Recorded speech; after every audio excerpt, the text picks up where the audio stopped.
E, de imediato, passamos a palavra ao professor Juarez Guimarães. Muito bem-vindo, a palavra é sua. Bom, em primeiro lugar, agradecer o convite para tratar de um tema, na situação atual, tão difícil. É uma honra partilhar a mesa com esse amigo, que eu tenho uma admiração antiga, o Francisco Gaetani, e também com o Roberto, que eu estou conhecendo agora, mas foi, de alguma maneira, apresentado, né, quando ele foi chamado a compor a mesa. Atribuem aos mineiros a qualidade de ser uma pessoa do equilíbrio, do centro. E, no ano passado, eu tive um desafio de escrever um pequeno ensaio sobre a relação entre a tradição política dos mineiros e o século XXI, e a política no século XXI. E, revisitando, então, a historiografia, a primeira historiografia de Minas, e depois o investimento que se fez, após a Segunda Guerra Mundial, na qualificação do caráter de centro do mineiro por grandes intelectuais como Alceu Amoroso Lima, Gilberto Freire, que chegou a dizer que o mineiro era o inglês do Brasil, na sua qualidade exatamente de ser um personagem equilibrado. Revisitando, então, esse tema, eu cheguei à conclusão que é uma visão parcial dos mineiros, porque, pelo equilíbrio, não se explicava os Inconfidentes de Minas, que estão na bandeira de Minas, né? Essa tradição revoltosa de Minas, né? Eu penso que, como montanhês, os mineiros são acostumados ao abismo e, portanto, o equilíbrio funciona aí, né? Exatamente nessa condição abismal. E nós estamos numa condição abismal hoje no Brasil. Próprio da condição abismal, você não ver o fundo. E nós não estamos vendo o fundo disso, né? A cada dia ocorrem fatos atentatórios aos nossos princípios mínimos de democracia, que nos chocam, que escandalizam, né? Embaixo e em cima, desde a ação de milícias fascistas até exemplos surpreendentes no Superior Tribunal Federal da República.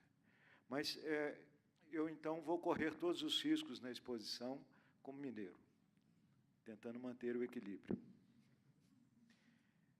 Tratando desse tema tão difícil, a condição do serviço público na democracia brasileira hoje.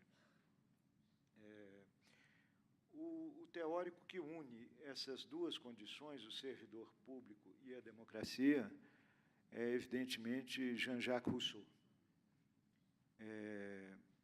Um dos grandes intérpretes desse autor, o Robert Derraté, que escreveu o belo livro Rousseau e a Ciência Política do Seu Tempo, no próprio prefácio desse livro, já nos alertava que grande parte do dicionário da ciência política contemporânea, das democracias contemporâneas, vem de Rousseau, embora a maioria das pessoas que o usem, esse dicionário, não saiba disso.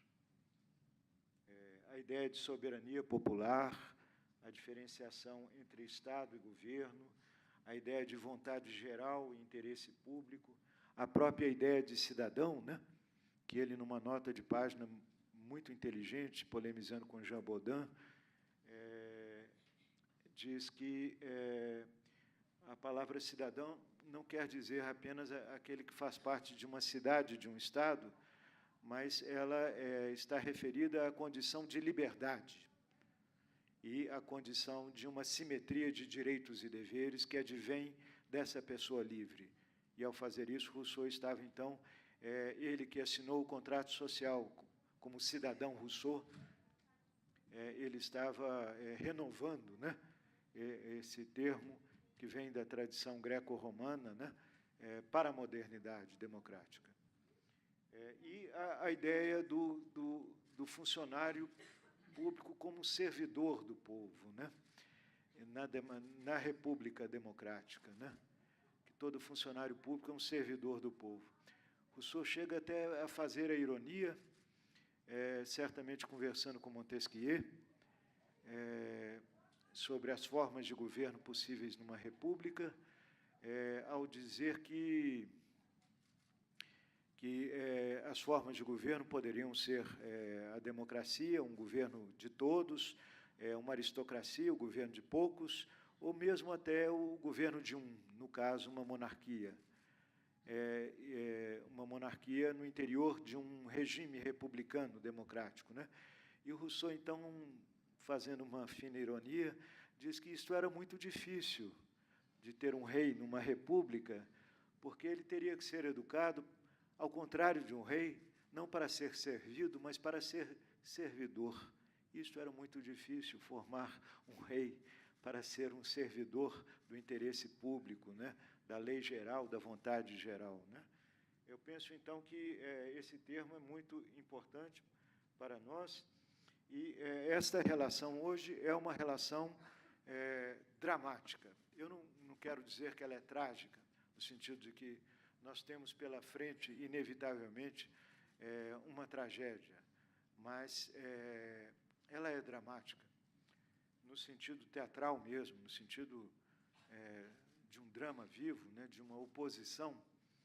E como em uma peça de Shakespeare, nós podemos dizer que há algo de podre em aquilo que era até recentemente a nossa República Democrática, e, na minha opinião, já não é mais. Há algo de podre no ar, e todos nós estamos sentindo isso.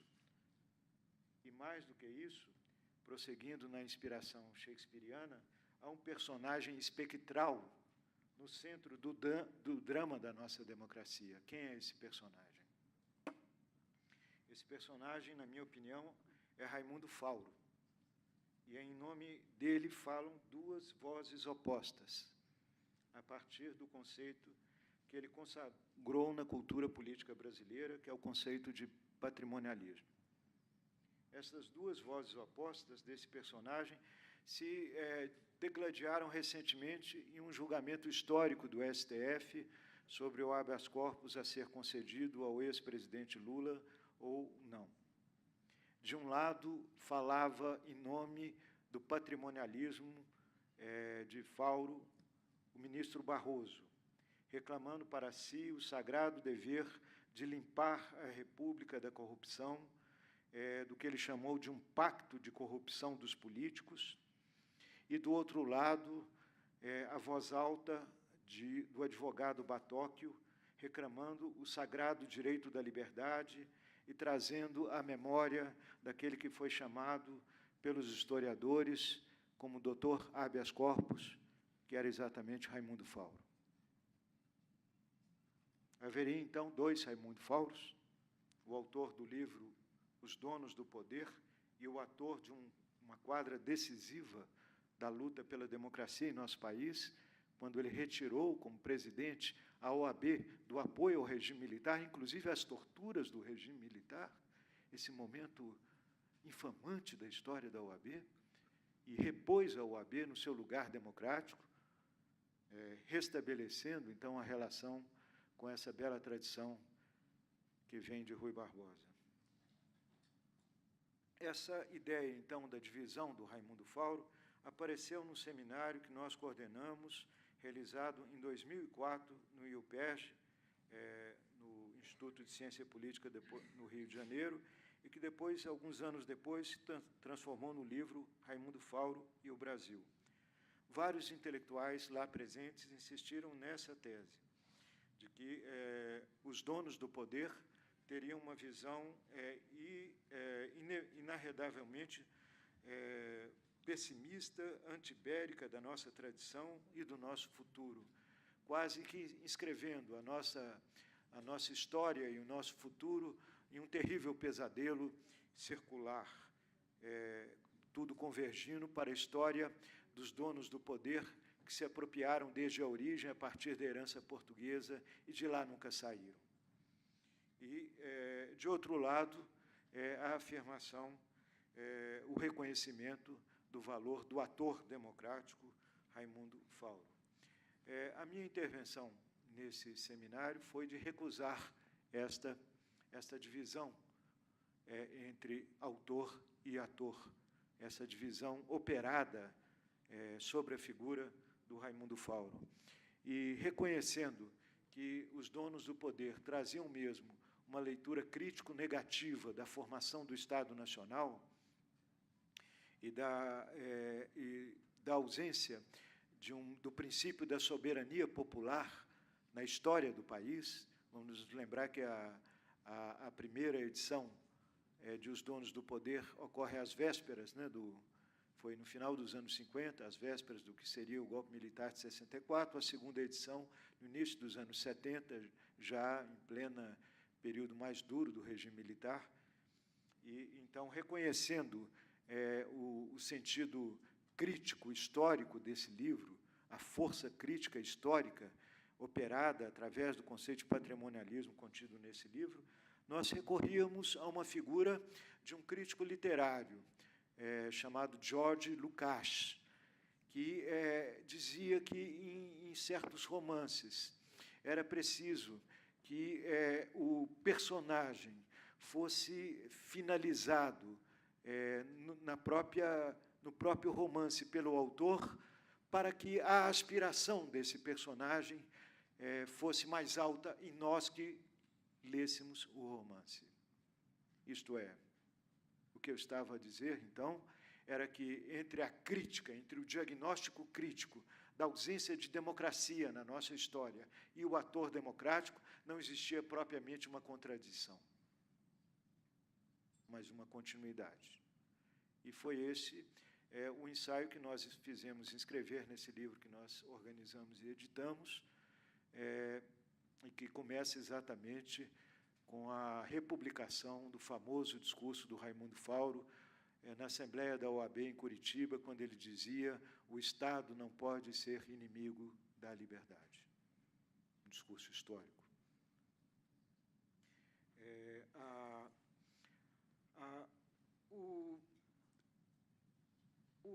Há um prefácio na segunda edição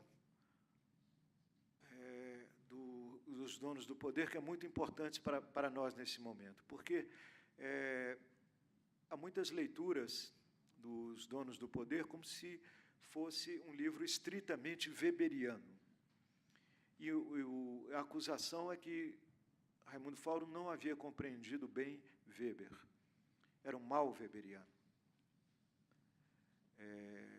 Esta é, por exemplo, a crítica que alguém formado na alta escola do weberianismo, né, na Alemanha, da tradição do Wolfgang Schluchter, que é o Gessé de Souza, faz ao Raimundo Fauro, né, que o Raimundo Fauro não passa de alguém idiota, que não compreendeu bem, né? Trouxe isso para o título de um dos seus livros recentes, né? A Tolice da Inteligência Brasileira. E o principal alvo é o Raimundo Fauro, além do Sérgio Buarque de Holanda, esse outro nosso grande autor humanista, né? Compõe uma bela tradição, é humanista de historiador do Brasil. Mas a resposta antecipada já pelo Raimundo Fauro, no prefácio da segunda edição, é que ele nunca pretendeu ser um weberiano, que ele tinha lido muitos autores, inclusive Rousseau e Hegel, e é exatamente esse entendimento que não se pode aplicar à letra de um autor para entender um país, outro, que faz a grandeza do livro, que faz a grandeza dos autores clássicos de interpretação do Brasil. Cada um deles, de uma certa maneira, recriou um clássico de interpretação do Ocidente para entender a nossa singularidade e a nossa própria história, né? Então, eu passo, então, a tratar do espectro Raimundo Fauro, esta figura que fala com duas vozes opostas. Eu chamo, então, essa parte da minha exposição como sendo o caminho da Lava Jato e o caminho versus o caminho de Raimundo Fauro. A começar, a ideia que eu estou trazendo aqui é que os intelectuais da Lava Jato, que há intelectuais ali, nós podemos discutir a qualidade desses intelectuais, isso é outra coisa, né?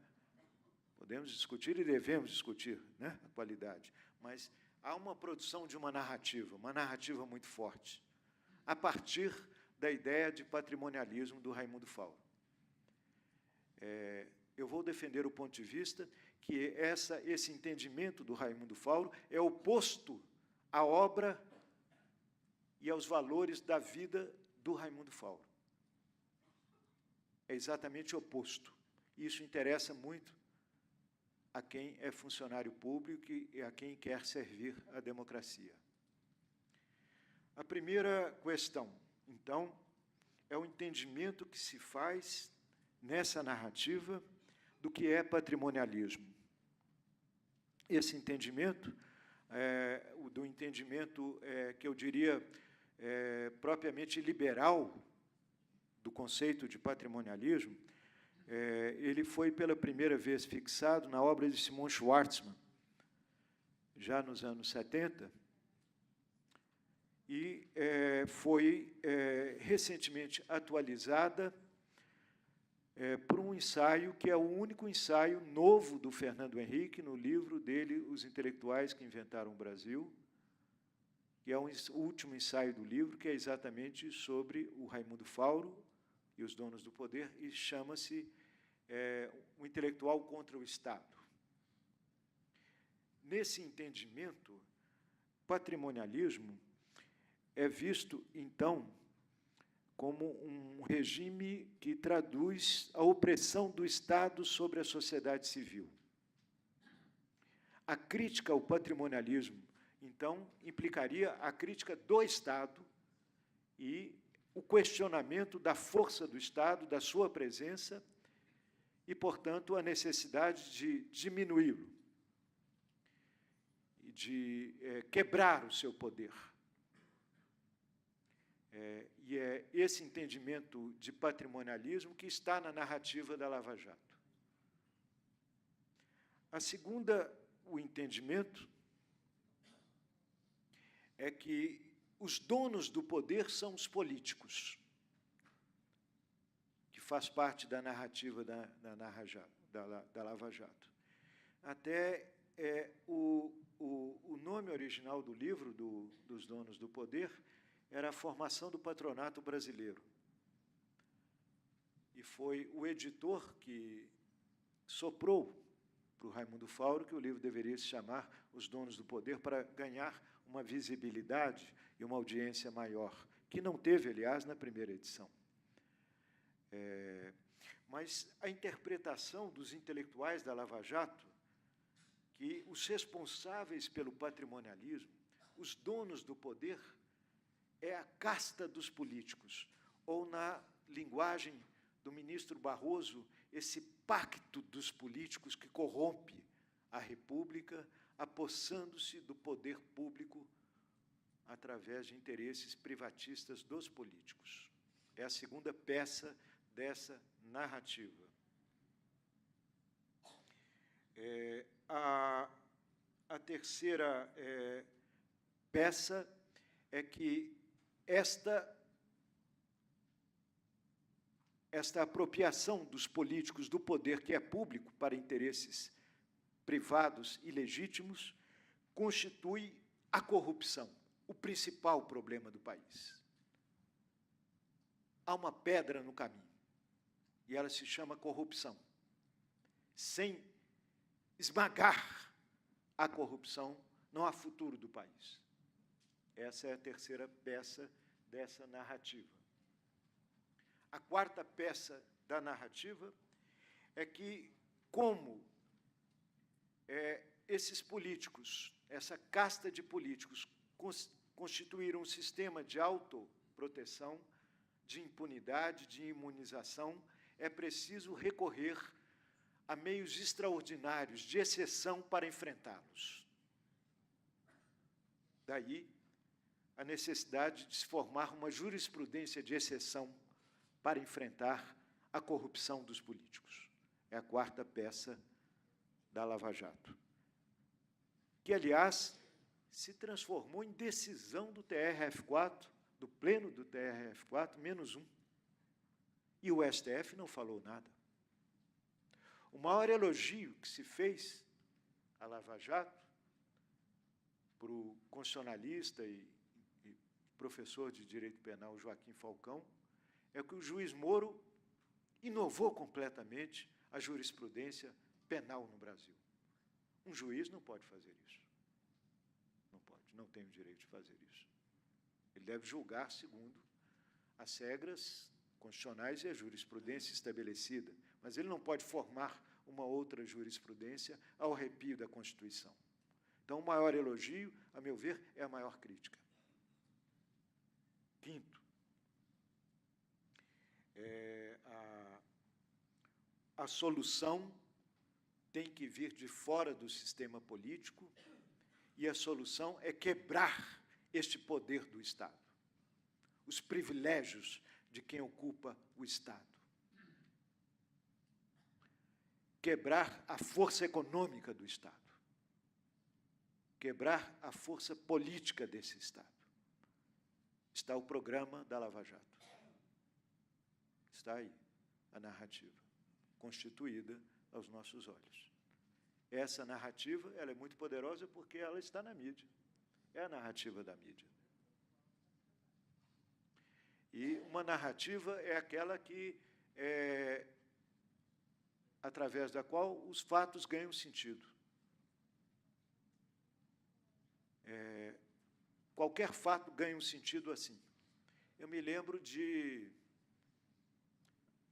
quando houve aquele incêndio na boate lá em Santa Maria, do Rio Grande do Sul, a Veja colocou, isso foi um efeito da corrupção. Qual a relação entre aquele incêndio e a corrupção? Ninguém se explicava, mas tudo, a corrupção é universal. É universal. Então, o que nós queremos, então, refletir é que isto é completamente contrário à tese do Raimundo Fauro nos Donos do Poder, completamente contrária aos valores democráticos do Raimundo Fauro. Em primeiro lugar, o Fauro tratava o patrimonialismo como uma privatização do poder.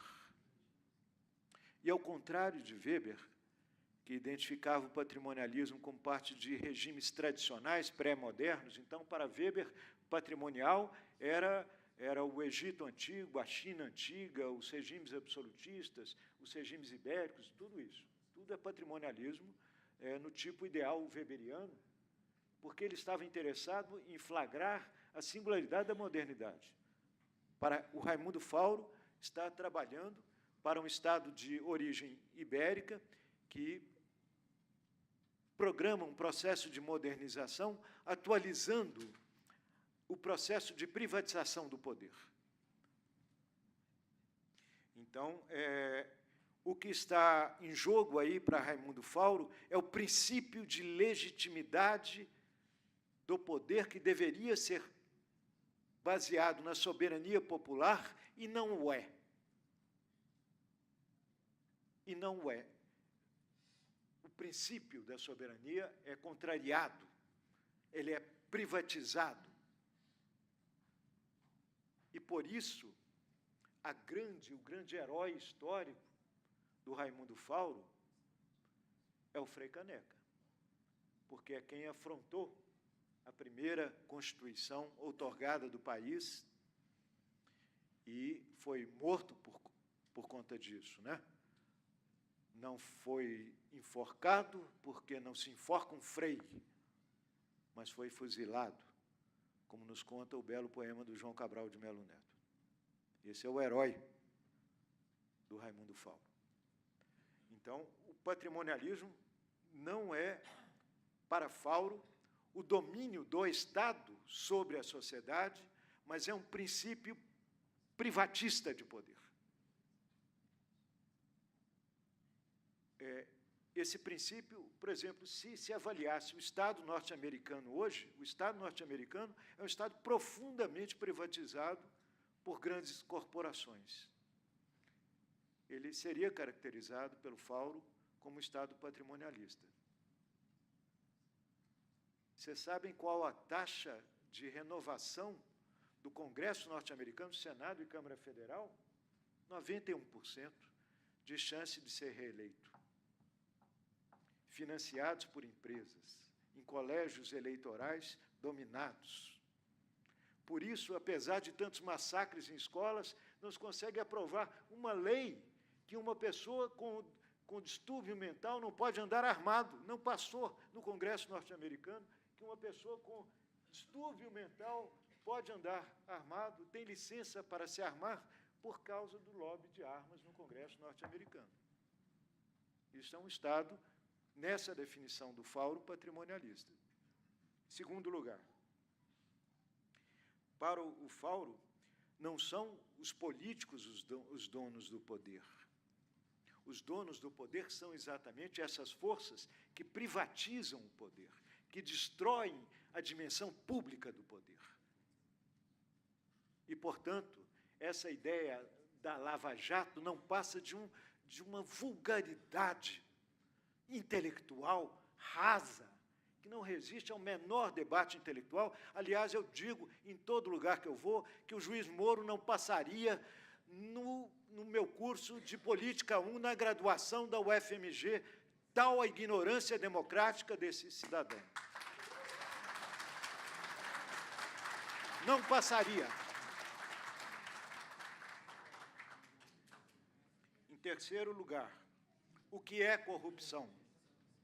A corrupção, nós trabalhamos em uma obra coletiva chamada Leituras Críticas da Corrupção, que trabalhou com mais de 40 intelectuais brasileiros, americanos, europeus, e que produziu uma leitura crítica, a leitura da mídia. A ideia é de que a corrupção não é algo intrínseco ao Estado, mas é exatamente uma relação do Estado com interesses privatistas ilegítimos.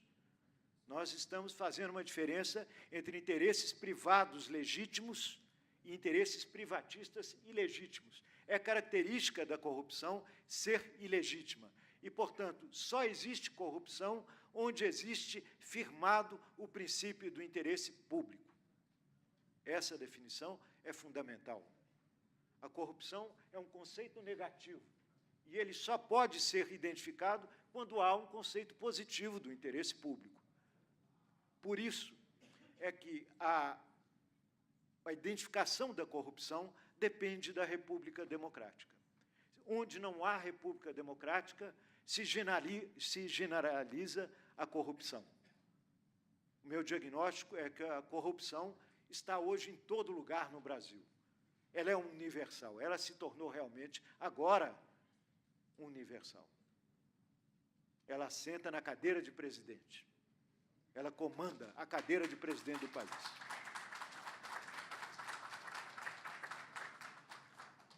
A resposta, então, à existência de corrupção sistêmica no Brasil é, ao contrário do que propõem os lavajatistas, os intelectuais da Lava Jato, é a democratização e a republicanização do país.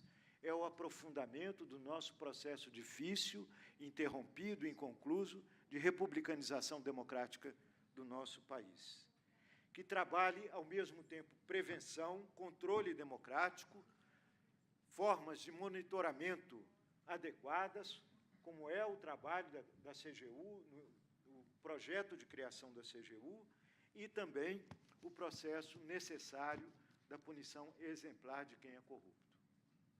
Eu não partilho da ideia de que a corrupção não é um problema do Brasil, pois eu coordenei o programa contra a corrupção que foi lançado em setembro de 2002, na campanha do ex-presidente Lula, e da qual nasceram as duas principais instituições de combate à corrupção na história brasileira, que são a CGU e a ENCLA, a Estratégia Nacional de Combate à Corrupção e à Lavagem de Dinheiro, que agrupa cerca de 70 instituições do Estado que se juntam para combater a corrupção.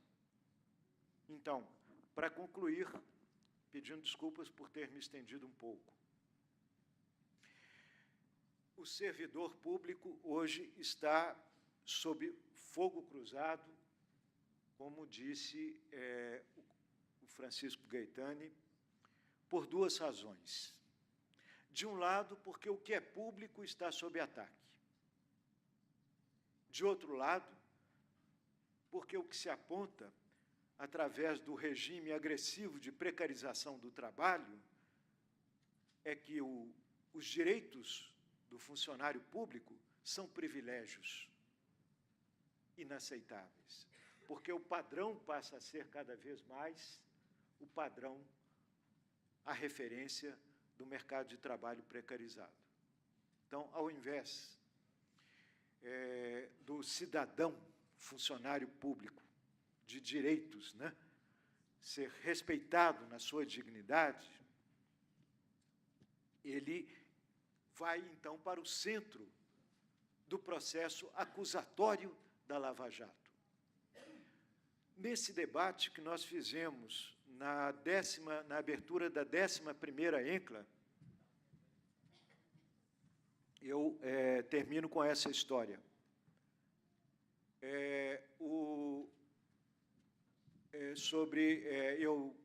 Eu apresentei um documento dizendo se era possível programatizar o fim da corrupção sistêmica no Brasil, e eu procurava demonstrar que sim, que era preciso estimar o caminho já feito, corrigir problemas e enfrentar o que eu chamava a economia política da corrupção de maneira mais forte.